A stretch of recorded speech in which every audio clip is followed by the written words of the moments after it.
حضرات علماء کرام، معزز مہمانان کرام، نوجوانان اسلام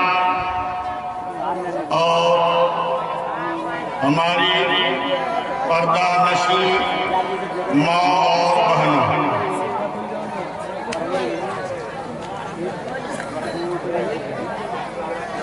آپ میری باتیں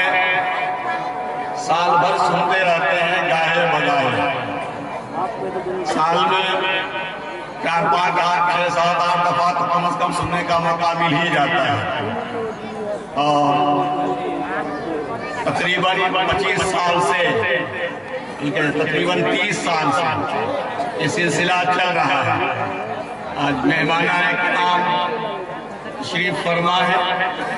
ان کے سننے کے لیے خاص طور سے آپ سب جمع ہوئے ہیں، اور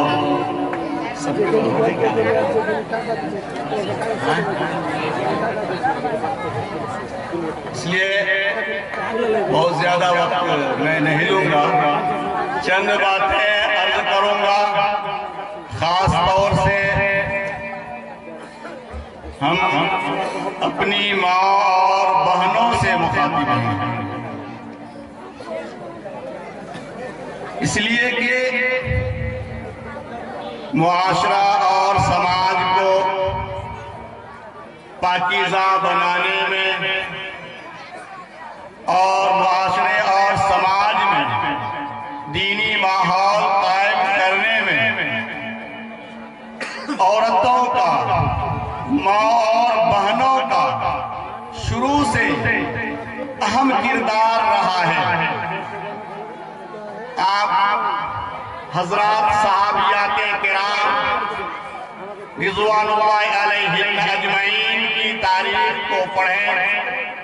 تو انہوں نے اپنی اولادوں کو کس طرح سے تربیت دی ہے کہ جس کی وجہ سے ان کے گود میں پلنے والے ان کے لال پوری دنیا کے اندر دین کی دعوت کو لے کر پھیلے اور اسلام کی عظمت کو پوری دنیا میں لوگوں کے سامنے اور اہل دنیا کے سامنے ثابت کیا، اور لوگوں کو یہ باور کرایا کہ ہم انسانیت کے لیے نجات کا راستہ صرف اور صرف اسلام میں، دنیاوی زندگی کو بھی پرسکون بنانے کے لیے انسان کے لیے ایک ہی حل ہے، وہ اسلام کی رسی کو مضبوطی سے تھامے، قرآن و سنت کی رسی کو مضبوطی سے تھامے، نبی پاک علیہ السلام کے سنت مبارکہ کو اپنائے، قرآن کریم کو اپنی زندگی کے لیے مشعل راہ بنائے، اور انہی ماؤں کی تربیت اور انہی ماؤں کے پرورش کا نتیجہ ہے کہ آج یہ دین ہم تک پہنچا ہے، اور آج پوری دنیا کے اندر اسلام کا بول بالا ہے۔ آپ حضرات میرے ماں اور بہنوں، آج اگر ہم اپنی اولاد، کیونکہ ماؤں کے گود اس میں بچوں کی تربیت ہوتی ہے، اگر وہ بچے ہماری ماؤں کے گودوں میں صحیح طریقے سے تربیت پائیں تو یقیناً وہ دین کے داعی اور دین کے سپاہی بنیں گے، اور اگر ہماری ماں نے انہیں غیر اسلامی طریقے سے تربیت دی ہے تو پھر وہ بچہ، وہ ہمارا لال اور ہمارا لاڈلا، وہ کل دین کے نام پر بدنما داغ بن کر، جیسا کہ ہم آج دنیا میں دیکھ رہے ہیں۔ میں چند واقعات حضرات صحابیات کرام رضوان اللہ علیہم اجمعین کے سنانا چاہوں گا آپ حضرات کو، آپ حضرات بغور سنیں، اس لیے کہ اسلام کے اندر آپ یاد رکھیں عورتوں کا کتنا بڑا کردار ہے، صرف مردوں نے قربانی نہیں دی ہے،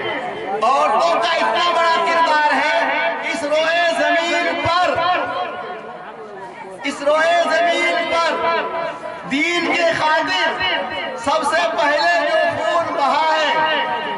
دین کے خاطر میری مراد ہے نبی آخر الزمان جناب محمد عربی صلی اللہ علیہ وسلم کے تشریف آوری کے بعد جو سب سے پہلا خون اس روئے زمین پر بہا ہے وہ ایک عورت کا خون ہے، حضرت سمیہ رضی اللہ تعالی عنہا،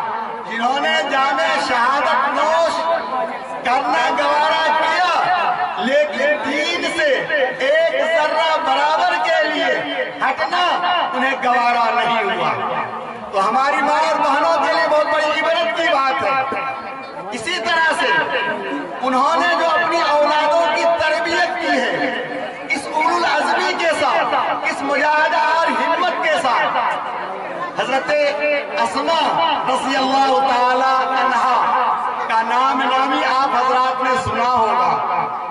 وہ حضرت اسماء ان کے بیٹے حضرت عبداللہ ابن زبیر بہت ہی ناز برداری کے ساتھ انہوں نے اپنے بیٹی کی پرورش کی۔ اخیر وقت میں جب کافی معمر ہو چکی تھی، تقریباً 100 سال کی عمر ہو چکی تھی، ایک مرتبہ بیمار تھی، ان کے بیٹے ان کے پاس تشریف لائے، حضرت عبداللہ ابن زبیر کہنے لگے، انہوں نے اپنی کمزوری کی شکایت کی